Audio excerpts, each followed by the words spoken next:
क्या तुमने कभी विचार किया कि तुम वास्तव में क्या चाहते हो? नहीं किया ना? ठीक है, आज बैठ कर के विचार करना। देखो, तुम दुख रहित, रस रूप, स्वतंत्र जीवन चाहते हो और कुछ नहीं चाहते हो।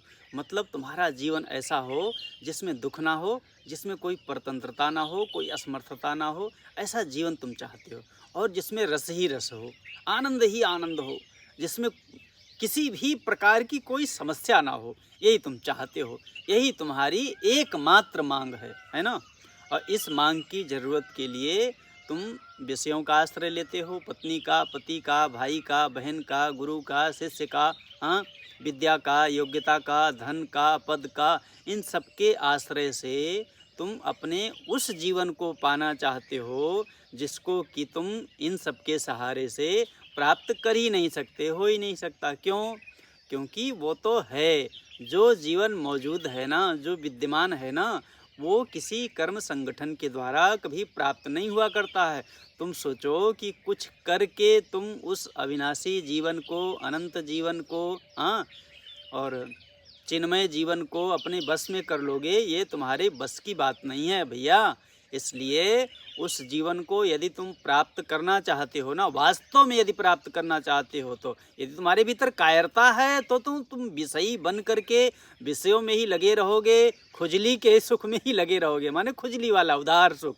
उदार सुख जानते हो क्या होता? ये जो जितने सुख तुम भोग रहे हो ना, अभी आज तक तुमने जितना भी भोगा है अथवा जो भोगने की इच्छा रखते हो, उस सारे के सारे तुम्हारे सुख सब उधार सुख हैं। हाँ, वो दूसरों से मिलते हैं, दूसरों का सहारा लेना पड़ता है, दूसरों के अधीन होना पड़ता है, उसमें अपनी शक्ति भी जाती है ना? कोई ऐसा सुख नहीं है जिसमें तुम्हारी शक्ति न खर्च होती हो। सारे सुखों में तुम्हारी शक्ति खर्च हो रही है, खर्च हो रही है, खर्च हो रही है। किसी भी सुख में जब तुम प्रवृत्त होते हो ना, तुम्हारी सारी की सारी शक्ति खर्च होती है, तुम असमर्थ होते हो। और जिन लोगों के द्वारा, जिन वस्तुओं के द्वारा, जिन व्यक्तियों के द्वारा, जिन परिस्थितियों के द्वारा, जिन अवस्थाओं के द्वारा, जिस भी आश्रय और सहारे से तुम अपने जीवन की निरस्ता को मिटाने का प्रयास करते हो, सुख पाने की कोशिश करते हो ना, उसके तुम दास हो जाते हो, उसकी दासता तुम्हारे जीवन में आ जाती है।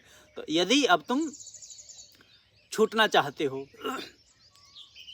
तो अपना महत्व बढ़ाओ, अपना विश्वास बढ़ाओ। पहले भी हमने तुमसे कहा था कि आत्मविश्वास सारे सुखों की खान है। जब तक तुम्हारे भीतर आत्मविश्वास नहीं जगेगा ना, तब तक तुम अपनी लक्ष्य की ओर एक कदम भी नहीं रख पाओगे, पहली सीढ़ी भी नहीं चढ़ पाओगे। क्यों?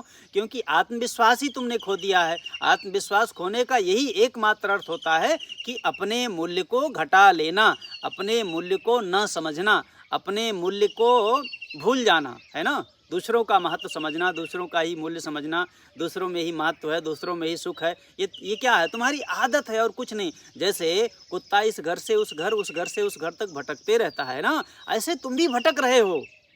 भटकना तुम्हारा स्वभाव बन गया है, लेकिन तुम्हारा स्वभाव है नहीं। तुम भटकने के लिए नहीं पैदा हुए हो।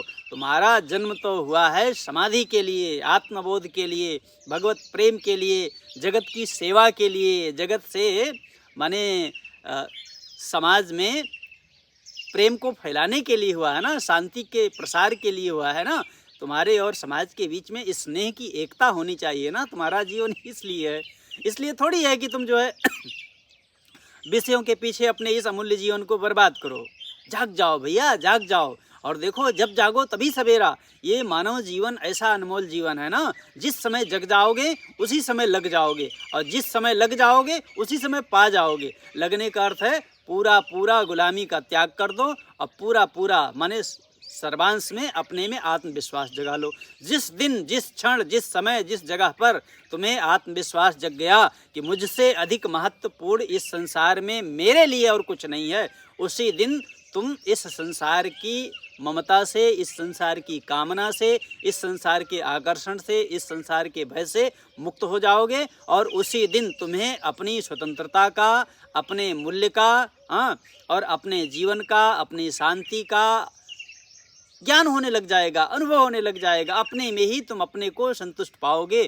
तो फिर भगवान श्री कृष्ण गीता में कहते हैं कि जो व्यक्ति, जो मनुष्य, जो प्राणी तो नहीं, मनुष्य, जो मनुष्य अपने में संतुष्ट है, अपने में प्रेम वाला है, अपने में ही तृप्त है ना, उसके लिए कुछ करना शेष नहीं है। उसके सारे के सारे कार्य हो चुके, अब उसको कुछ भी करना बाकी नहीं है। अब आप जरा कल्पना करके देखो कि जिसके यदि आपके जीवन में कुछ भी करना बाकी ना रहे तो आपको कैसा लगेगा, उसकी तुम कल्पना भी नहीं कर पाओगे यार। और कल्पना भी करोगे तो अपनी इसी बुद्धि से, इस बुद्धि का प्रवेश वहाँ है ही नहीं। विश्राम, आनंद, केवल आनंद रहेगा तुम्हारे जीवन में। अगर उस केवल आनंद को पाना चाहते हो तो जग जाओ, जग जाओ। सर्वसमर्थ भगवान तुम्हें ऐसी शक्ति दे दें कि तुम आत्मविश्वास बढ़ा करके अपने मूल्य को संसार से अधिक कर लो और अपने लक्ष्य को प्राप्त कर लो। यही मेरी सद्भावना है। आप सबके हृदय में विराजमान परमात्मा को मैं नमस्कार करता हूँ।